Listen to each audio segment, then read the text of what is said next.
Assalamualaikum. Alhamdulillah video Winda kemarin yang membahas tentang cara mudah membuat judul skripsi, penontonnya tembus 1000 lebih. Sesuai janji Winda akan upload video terbaru tentang cara mudah membuat latar belakang. Terima kasih untuk semua yang sudah menonton video Winda. Sebelum kita bahas cara mudah membuat latar belakang, kita harus tahu apa itu latar belakang terlebih dahulu. Jadi latar belakang itu adalah why. Why-nya dalam penelitian kalian. Why itu kenapa kalian memilih penelitian tersebut dan apa sih masalahnya. Jadi harus ada gap atau kesenjangan di dalam latar belakang masalah kalian. Banyak sekali skripsi yang sudah Winda baca, kebanyakan latar belakang masalahnya pasti paragraf awalnya itu diawali dengan kalimat pendidikan adalah, kemudian untuk jurusan biologi adalah, dan sebagainya. Stop, jangan pakai kalimat yang awalnya adalah, itu kurang menarik yang membuat latar belakang kalian direvisi. Jadi bagaimana sih cara mudah membuat latar belakang tanpa revisi langsung di ACC oleh dosen kalian? Rahasianya, kalian harus tahu pola latar belakang itu apa saja dan pola latar belakang terbaik itu apa saja. Jadi kebanyakan kampus-kampus itu menggunakan pola latar belakang deduktif. Deduktif itu menjelaskan latar belakang kalian dari umum ke khusus, membentuk piramida terbalik.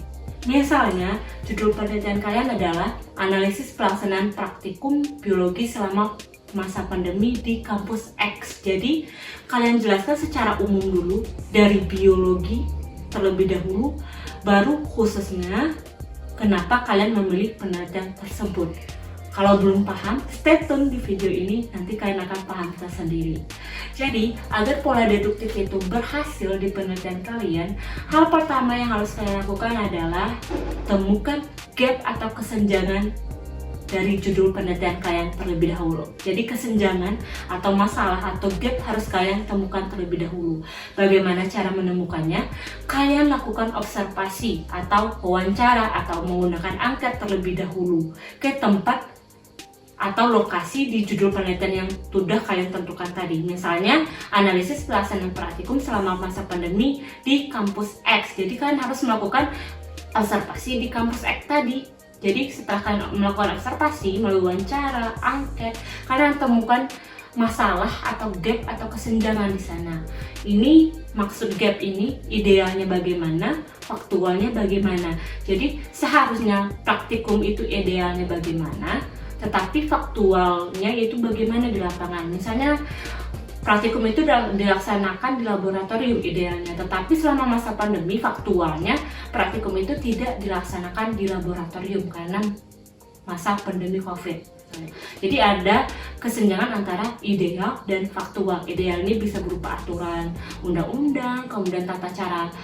Misalnya untuk praktikum, tata cara praktikum bagaimana. Kalau faktualnya adalah observasi kalian.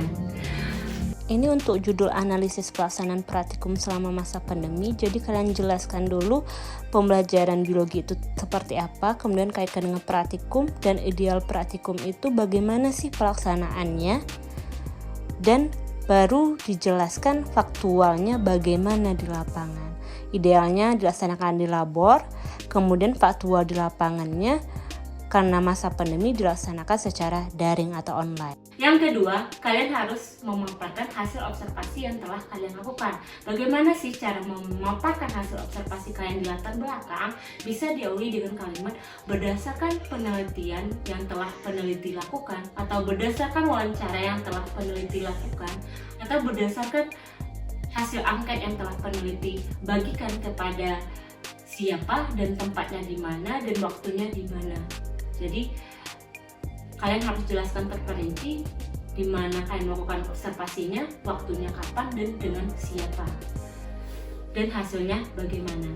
Contoh observasi di sini diawali dengan kalimat berdasarkan observasi peneliti menggunakan angket pelaksanaan praktikum online terhadap siapa dan tanggal berapa dan hasilnya bagaimana. Di sini dijelaskan. Jadi dijelaskan secara terperinci. Yang ketiga, kalian harus memaparkan penelitian terdahulu yang relevan. Setelah kalian jelaskan hasil observasi kalian, misalnya berdasarkan hasil observasi yang telah peneliti lakukan di kampus X dengan dosen atau guru X, dan tanggal X dan hasilnya begini, kemudian dijelaskan hal ini diperkuat oleh penelitian X yang hasilnya begini. Jadi harus dijelaskan atau dibantu dengan penelitian terdahulu yang relevan untuk memperkuat hasil observasi kalian. Penelitian terdahulunya dijelaskan dengan kalimat hal ini sesuai dengan penelitian siapa dan hasilnya bagaimana, bukan kalimat hal ini diperkuat oleh penelitian ini. Jadi banyak sekali opsi yang bisa kita gunakan untuk kalimat penelitian relevan ini. Kemudian yang keempat, kalian harus menjelaskan pembaharuan penelitian kalian itu apa dibandingkan dengan penelitian terdahulu yang tadi. Jadi di sini kalian harus menjelaskan keunggulan penelitian kalian dibandingkan dengan penelitian terdahulu. Pembaharuan di sini kalian jelaskan bahwa di penelitian sebelumnya itu tidak ada bahas bagaimana pelaksanaan dan evaluasi, sedangkan di penelitian kalian ada dibahas pelaksanaan dan evaluasi. Kemudian yang kelima, kalian harus menjelaskan alasan kalian memilih objek penelitian tersebut. Misalnya, objek penelitian kalian adalah dosen laboratorium atau laboran, kemudian asisten dosen. Kalian harus jelaskan kenapa cuma 3 orang ini saja, kenapa hanya 3 orang ini saja yang dijadikan objek. Jadi harus dijelaskan pada latar belakang masalah.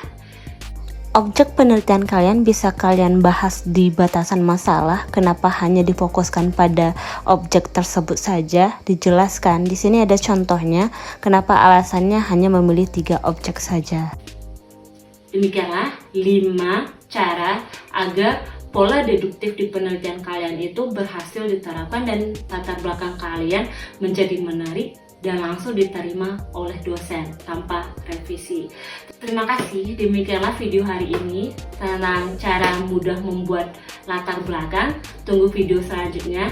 Jika video ini rame seperti video sebelumnya, ini akan update video selanjutnya yang membahas tentang cara mudah mencari referensi untuk dijadikan kajian teori atau bab 2. Jadi ada trik-trik khusus cara mudah mencari kajian teori atau materi-materi yang sulit ditemukan. Terima kasih. Assalamualaikum warahmatullahi wabarakatuh.